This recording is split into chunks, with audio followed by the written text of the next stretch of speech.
Hello বন্ধুরা, কেমন আছেন? আজকে আমি দেখাবো পাকা কাতলা মাছের কালিয়া। তো দেখুন, আমরা আমাদের স্থানীয় বাজারে এসে গিয়েছি।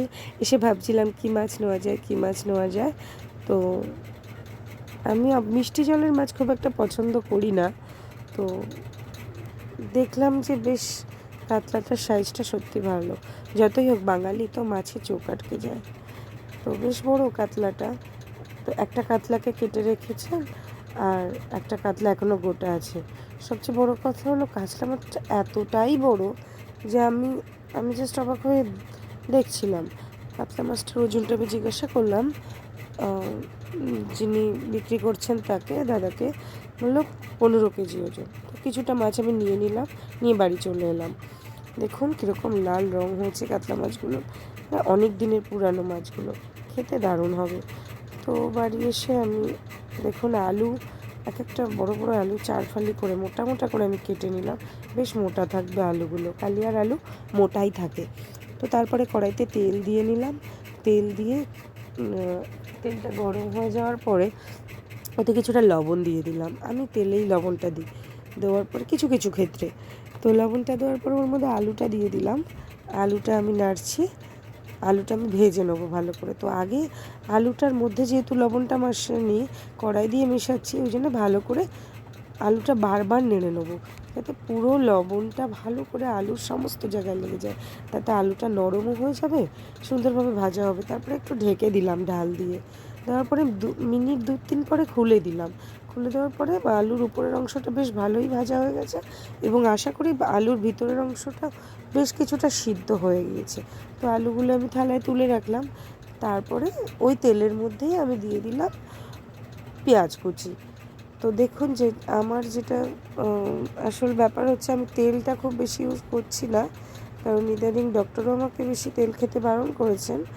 প্লাস আপনাদেরকেও আমি এই কথাটা বলবো যে বেশি তেল খাবেন না।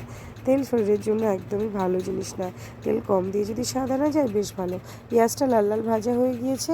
এখন আমি দিয়ে দিলাম আদা আর রসুন বাটা। আদা রসুন বাটাটা আমি সুন্দরভাবে পেঁয়াজটার সঙ্গে মিশিয়ে নেবো। মিশিয়ে নেবো আর মিশিয়ে নেওয়ার পরে ওটাকে একটু ভাজা করে নেবো। দেখুন আমি নেড়ে নেড়ে দিচ্ছি। হ্যাঁ, ভাজা হয়ে গেছে প্রায়, আমি তো গন্ধটা পাচ্ছি।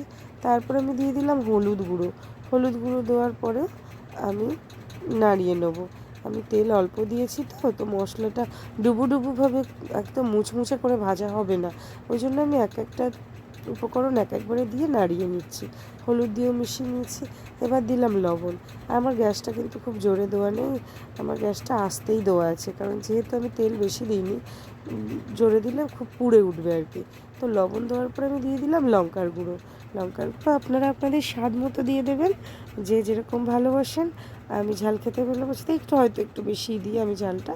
যারা পছন্দ করেন কাশ্মীরি লঙ্কার গুঁড়োও দিতে পারেন, বা কেউ দুটো একটা কাঁচা লঙ্কাও অ্যাড করতে পারেন। তো ঠিক আছে, আমি নাড়িয়ে নিলাম। লঙ্কার গুঁড়োটা দেওয়ার পর দেখুন পুরো ভাজা ভাজা হয়ে গেছে। এতে কিন্তু একটু তেল দেখা যাচ্ছে না, তেল যে ছেড়ে বেরিয়েছে ওটা দেখা যাচ্ছে না, কারণ আমি অতিরিক্ত পরিমাণ তেল দিইনি। আপনারাও চেষ্টা করবেন খাবারটা যাতে সুস্বাদু হয় কিন্তু স্বাস্থ্যসম্মত হয়। তো তারপরে জিরের গুঁড়ো দিয়ে দিয়েছি অল্প একটু। জিরের গুঁড়োটা আমি বাড়িতে মিক্সিতে করে রাখি, সেই জন্য ওটা খুব ভালো নাও হতে পারে, বাট জিরের গন্ধটা খুব ভালো পাওয়া যায়, বাটা জিরের মতোই গন্ধ পাওয়া যায়।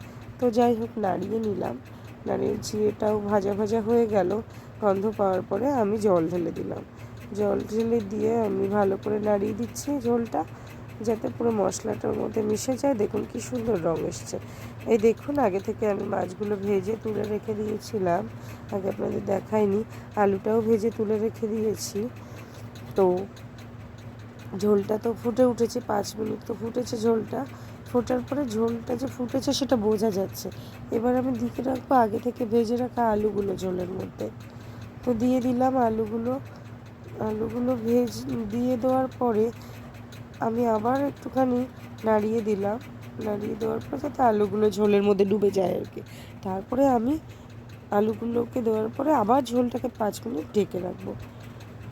এখন আপনি গ্যাসটা বাড়িয়ে দিতেই পারেন, আমি তো গ্যাসটা বাড়িয়ে দিয়েছি। 5 মিনিট পরে ঝোলটা ফুটে উঠলে আলুগুলো বেশ সিদ্ধ হয়ে গেল। আমি খুন্তি দিয়ে দেখে নিয়েছি।